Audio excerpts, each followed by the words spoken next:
We are recording. Today's date is January 3rd, 2025. This is Kim Campbell representing the City of Savannah's Municipal Archives. I'm interviewing Steve Acuff for the Savannah Community Memory Project. We are conducting this interview at the Adams Administrative Building. Thank you for joining us today, Steve. Let's start by having you tell us your full name. I am David Stephen P.H. Acuff. When and where were you born? I was born in Atlanta, September 7th, 1949, but grew up in Montgomery, Alabama. How long were you in Montgomery? I was in Montgomery from the age of 1 year until I went away to college at age 17. Tell me more about going to college and what you did after that. Went to college in Atlanta at Emory University for 3 years of college, where I majored in physics, or more properly radiation physics, all the while wanting to be a dentist. And then I went to Emory Dental School for 4 years after 3 years of college. I lived in Atlanta a total of 10 years, where I met my wife, and then we moved to Savannah in 1979. What brought y'all to Savannah? We were traveling around in an RV, living in an RV for about a year and a half. And we discovered Savannah while looking for a place to call home, and fell in love with it in the springtime with the flowers and the friendly people. Tell me a little bit more about the RV. Where all did y'all visit? What made y'all decide to do that? We got an RV in Atlanta in '76, fall of '76, fixed it up, traveled the entire year of 1977, went to about 46 or 47 states. We would park it and go into Mexico, or park it and go to Hawaii, or park it and go into other countries like the Bahamas. We spent 3 months with backpacks in Europe, North Africa, just to see the world, because we were young and healthy. And the RV was a 20-foot RV that had all our goodies in it, and backpacks and sleeping bags and 2 bicycles. Were you practicing dentistry while you were in the RV? Oh, no. I had practiced in Atlanta and saved all my money. And my wife worked for a bank. She was a banker for the CNS Bank, which is now called Bank of America. So in all your travels, when did you first hear about Rotary? I probably didn't know much about Rotary until I moved to Savannah. I was interested in getting my dental practice going, and we had 2 sons, raising a family, and someone approached me at church and said, "Hey, do you want to be a member of this new Rotary Club starting?" And I didn't know what it was. That would be about 1983. When you first heard about it, what did you think about it? What was your general impression? Well, growing up in Alabama, the big deal in our town of Montgomery was something called the Lions Club. And the Lions Club is a civic organization that meets regularly for meals and does good deeds and has good projects. And in this town, there's a Lions Club, but there are also several Rotary clubs, and Rotary seems to be the preeminent club in this town. Is that the right answer? Whatever you think is the right answer is the right answer, Steve. Tell me more about the founding of it. So you were approached as a club that didn't exist yet. Sure. Well, let me tell you a paragraph about what Rotary began as. In 1905 in Chicago, there was this lonely man who moved to the big city of Chicago named Paul Harris, and he would eat lunch alone with a sack lunch at his desk, and he was lonely, and he had a couple of friends. There were 4 of them, and they would meet and have lunch together every week, and they would rotate to each other's offices. And they said, well, let's form a little club and invite some other folks. This is 1905. And they said, since we rotate to different offices, we'll call ourselves the Rotary Club. And after a couple of years of this, and they had grown to maybe a dozen white men in suits, they said, well, let's do something good. Let's put $1 in the bucket. And they saved up a little money, and they said, let's do a project to make Chicago better. So the first thing they did was, in those days, the streets were dirt, men were out and about, women were not out and about much because there were no public restrooms. Do you know what their first project was? No, what was it? It was building an outhouse for women on the streets of Chicago, a wooden outhouse. So women could be out more and not have to stay inside so much. Their second project was a doctor they knew, and most doctors then made house calls. His horse died. So they bought a horse for the doctor to keep making house calls. And that's when they started getting the idea, let's do service for the community. So what was the You didn't know any of that, did you? I didn't know their first two projects. No. I knew the lunch and the Rotary part. Mm-hmm. Tell me more about the founding of Savannah East. So you get approached about this brand new club. It's not even existing Right. yet. Right. There, a group of folks on the church steps said, hey, do you want to be in this club we're starting called the Rotary Club? And I said, well, tell me more about it. And it turns out the downtown Rotary Club in Savannah, a prominent, prosperous club that's been around since I think about 1921, wanted to have a satellite club because they were too big. And so they sponsored starting another club called the Rotary Club of Savannah East, because we actually met on the east side of downtown at the Pirates House. And there were 28 white men who met in suits, ties, cufflinks, very formal, every Friday at lunch. And each slot in the club is based upon a business profession.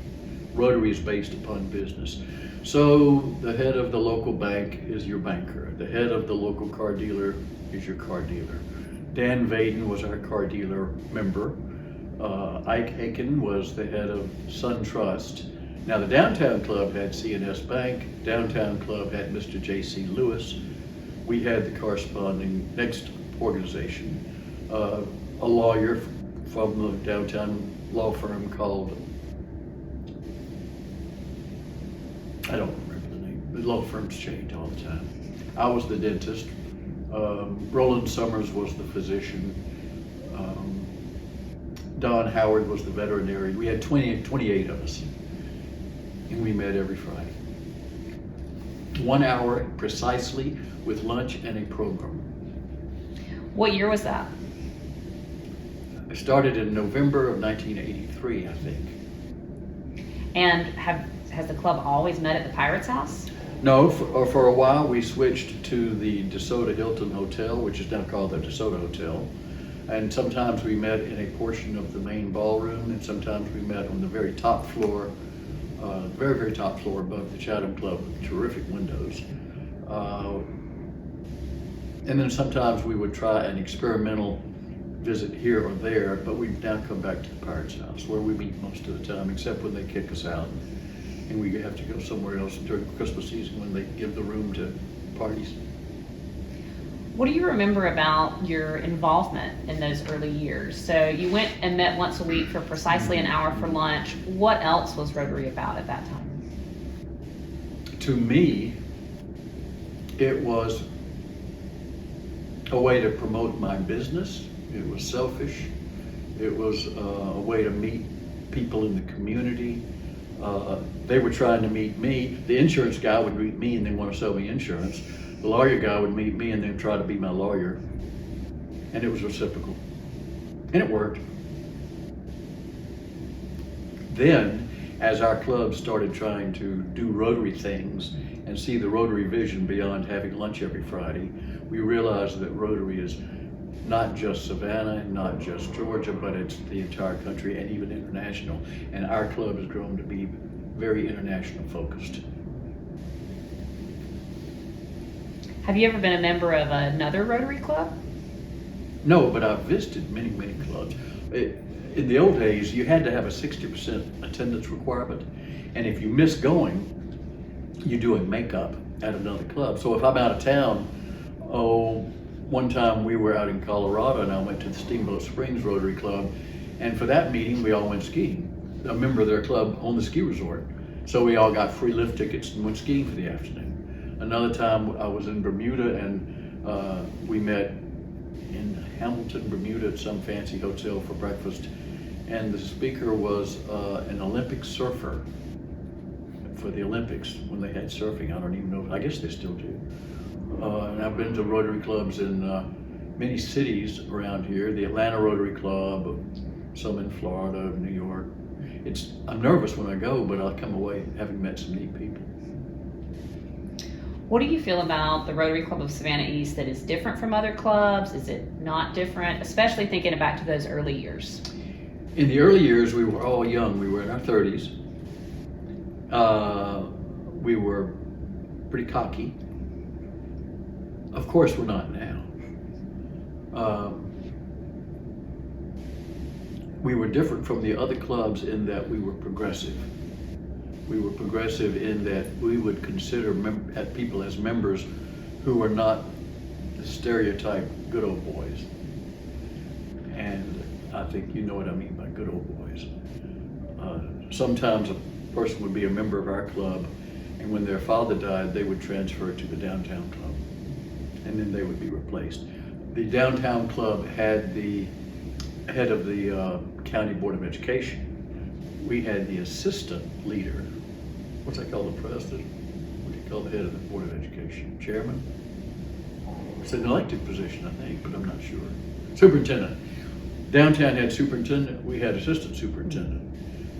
For a while, the downtown superintendent, when he retired or died, they invited our member, the assistant superintendent, to join, but our member was black.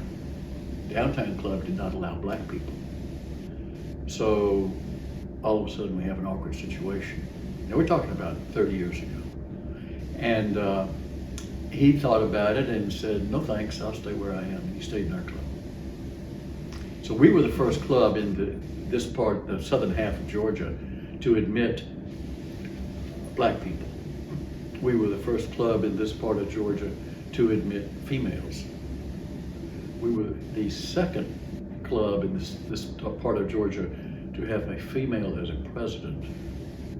We were the first club to admit a gay person. We have had black gay presidents. We are progressive and proactive. What do you think made the club like that?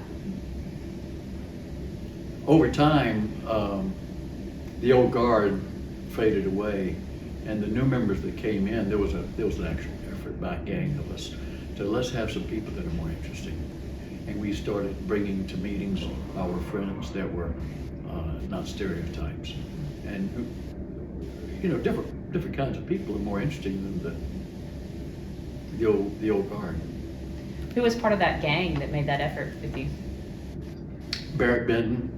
Barrett Benton filled the slot of Benton Brothers Moving and Drayage in the downtown club, and when his father died, he became a member, but then when his occupation changed, he became a stockbroker. The stockbroker in the downtown club blackballed him. In the old days, you had the ability to blackball a member anonymously. For example, if someone brings another dentist, I'm a dentist, if someone brings another dentist to the club and proposes him for membership, I could anonymously blackball that dentist. I could blackball any member, but a second dentist must come in as an additional active under my name. Well, he got blackballed, so he came and joined our club, and that was 30 years ago. Tom Hollis, a psychologist, he had the idea, let's get more interesting people in our club. Gordon Matthews, John Neely, Bruce Montgomery, those are some of the members who were very prominent, who later moved up in ranks to be officers in the Rotary District. And there are 3 districts in the state of Georgia. And they became governors. Our club is only one of 2 clubs that has 3 former governors of this Rotary District of Southeast Georgia. And lots of assistant governors and lots of committee chairmen and international committee chairmen. I'm going down the rabbit hole. Tell me a little bit more about your district service. I've served as an assistant governor for a few years. I've been the conference chair for the annual Rotary Conference twice. I've been many years on the committee of the GRSP, Georgia Rotary Student Exchange Program, where people from countries all around the world apply to come and take a tour of Georgia with a Rotary leader, and we send a team to their country. For example, I was the team leader and took a group of 4 young promising adults who will be future leaders in our community to Japan for a month. The Japanese sent a team here. Bolivia, India, Germany, France, Sardinia, Italy, Ghana, Bolivia, Argentina, Brazil a couple of times. We've swapped teams. You mentioned that you joined Rotary initially, for business purposes. But I think a lot of people do. And then, though, you're describing all this service later. What was the change for you? When did you begin to see it as something else? What motivated you to get so involved? Well, it makes you feel good to help other people. And I probably showed up for a volunteer activity to help paint a house or help read to kids in a school, and started liking it. And my business was full. I was happy with that. I didn't need to work the crowd anymore. And I started realizing that it's fun to give back. What are some of the notable projects that this club has done over the last 30 plus years? We have provided 100 adult tricycles in India for adult victims of polio. We have built over 100 freshwater wells in South America, in the mountains up in Bolivia. We helped build a wing on a hospital, an emergency room wing in a hospital in Bolivia. Rotary Club helped me start by providing money for dental equipment for my dental clinic in Belize for children. Those pop out of right away. How do you think the club has impacted Savannah? That's a good question. There were 8 clubs. There are now a half dozen clubs in our area, and each club has its own emphasis. I don't know. I guess we've helped Haven School with the children learn to read better. We've helped provide support for the tiny house project, little houses, tiny house projects. Our club bought all the refrigerators in the first 24 houses. That comes to mind right away. I'd have to think about that. What have been some challenges that the club has faced over the years? As you mentioned, there were 8, or a dozen or so Rotary clubs, and now there's only half a dozen in the area. Mm-hmm. Well, the challenges all over our country, and maybe all over the world, especially since COVID, is decreasing participation in activities such as churches, community organizations, civic clubs. That's decreasing everywhere, and young adults are more busier than they used to be. And if they have kids, every afternoon they have to take the kids somewhere, and maybe they don't want to take out a lunch every week to go to a semi-business meeting. So this membership is a challenge. It's always a challenge. That's some of the challenges.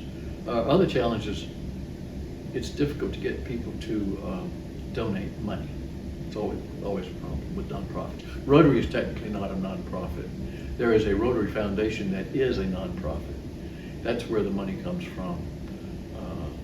Our club, we started a rule, I think, when I was president in about 1995, where part of our dues every quarter goes to the Rotary Foundation, and it's just built into the dues instead of being a volunteer thing. You mentioned you were president. What other leadership positions have you held in the club specifically? Well, it's routine in so many organizations as you go up the ladder. You start as maybe a greeter, then maybe you become a secretary or a treasurer, then you become a vice president, then a president-elect, then the president if you behave, if you live long enough. And that's what you're doing. That's what I did. Are you going to be president next year? Yeah. Let's go a little broader for a minute. How has Rotary as an organization changed over the years of your involvement? It's become more internationally focused. For example, Back in the 40s, in the 50s, maybe earlier, a Rotarian in New York City, Nelson Rockefeller, owned the land. He donated and helped to build a building called the United Nations. Then in the 1950s, the Rotary Club sort of quasi-adopted the drive to eliminate polio and was participating in something called the March of Dimes and helped eradicate polio, which is a continuing fight. And the Rotary Club has been joined by Bill Gates. So every dollar we give, Bill Gates gives $2, and now it's in the billions of dollars to eliminate polio for the planet. And the next project Rotary is doing internationally is to eliminate malaria in the world. That's a big deal, the whole world. What is your favorite part of being a Rotarian? I like meeting and talking to different people each week at lunch. I like showing up for the events and having fun doing the projects, whether it's painting or building or reading to kids, or international travel to my dental clinic. How's that? You've been involved for over 30 years. What has kept you involved over that period? Over 40 years. Over 40 years. I'm the last remaining charter member that's still active of the original 28. And what's kept me active in it is the changing faces and the fun. It's a lot of fun, and the projects and the people. Of course, the people are first. What do you think are the most significant successes of the club, Of our individual club. of our individual club? I believe we have a progressive attitude. I believe we are a model for other Rotary clubs to be diverse. We have sponsored another club in this town the same way we were sponsored. We were sponsored by the Old Man Downtown Club when we were 30 years old. We sponsored the Metro Savannah Club when they were 30 years old, and they are extremely diverse, and they have a complete different model of how they meet. And now we are copying them. For example, one meeting a month, we try to do a service project like they do. One meeting a month, we try to do some sort of social event like they do. Is there anything else you'd like to share about the Rotary Club of Savannah East?